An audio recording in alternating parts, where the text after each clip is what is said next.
UTS clips চ্যানেলে আপনাকে স্বাগত। শিখুন আর এনজয় করুন। এবার আমরা আসি যেটা দিয়ে আমরা শুরুও করেছিলাম, সেটা হচ্ছে স্ক্রিন টাইম। ওকে, স্ক্রিন টাইমের ফলে যেটা আমরা প্রথমে জানলাম যে বাচ্চাদের প্রবলেম হচ্ছে, সবার বড়দেরও প্রবলেম হচ্ছে। স্ক্রিন টাইমের ফলে কি কি প্রবলেম হয়? স্ক্রিন টাইমের ফলে কি, হ্যাঁ মানে কি কত হয় না রকমের, মানে আমি যতদূর জানি একটা জানি ড্রাই আই হয়ে যায়। ওকে, এরকম কি আর কি হয়?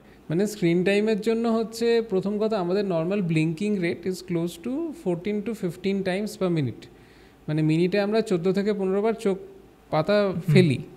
তো এইগুলো না উইন্ডশিল্ড ওয়াইপারের মতো, মানে আমাদের চোখের ওপরে সবসময় একটা চোখের জলের একটা প্রলেপ থাকে। প্রলেপটা খুব ইউনিফর্ম, মানে প্রলেপের থিকনেসটা খুব কনফার্ম, মানে খুব ইউনিফর্ম। এদিকে 1.1 মিলিমিটার হলে ওপরের দিকেও 1 মিলিমিটার হবে। তো এটা থাকে কি করে? ধরো সবসময়ই যে কোনো জায়গায় তুমি মেঝেতে জল ফেলে রাখো, সেটা সবসময় দেখবে বাষ্পীভূত হচ্ছে কিছুক্ষণ ধরে, তাহলে জলটা কমে যাচ্ছে। তাহলে চোখ খোলা থাকলেও সেই ওপরে যে টিয়ারটা রয়েছে, যে চোখের জলের যে প্রলেপটা আছে, সেটাও তো বাষ্পীভূত হচ্ছে। তাহলে সেটা একদম সমান থাকছে কি করে? বিকজ অফ দ্য আইলিডস ফেলছে, প্রত্যেকবার জলটাকে নিচ থেকে ওপরে এনে টেনে সমান করে দিচ্ছে।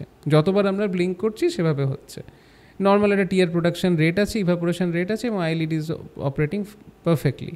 কিন্তু যখনই আমরা স্ক্রিন ইউজ করি, উই ফরগট টু ব্লিঙ্ক, আমরা ভুলে যাই, ব্লিঙ্ক করতে ভুলে যাই। তাহলে যখন চোখের পাতা ফেলতে ভুলে যাচ্ছি, সেটা রিডিউস করছে কোন লেভেলে? ভাবো 1 to 2 টাইমস পার মিনিট। ছিল 14 থেকে 15, সেখান থেকে হলো 1 to 2 টাইমস। তাহলে টিয়ার ফিল্মের ওপরটা না ব্রেক করে যাচ্ছে, ভেঙে যাচ্ছে, কিছুটা কি জায়গা থেকে জল বেরিয়ে যাচ্ছে। This creates the dryness of the ice. তখন আমরা এটাকে বলছি ড্রাই আই।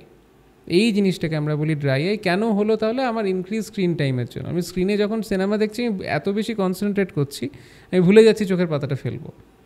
এটা হলো প্রথম কথা। এবার ড্রাইনেস অফ দ্য আই শুধু এই জন্য হয় বলে না, there are some injuries from the screen itself. কিছু লাইট বেরোচ্ছে যেগুলো আমার চোখে ইঞ্জুরি করছে।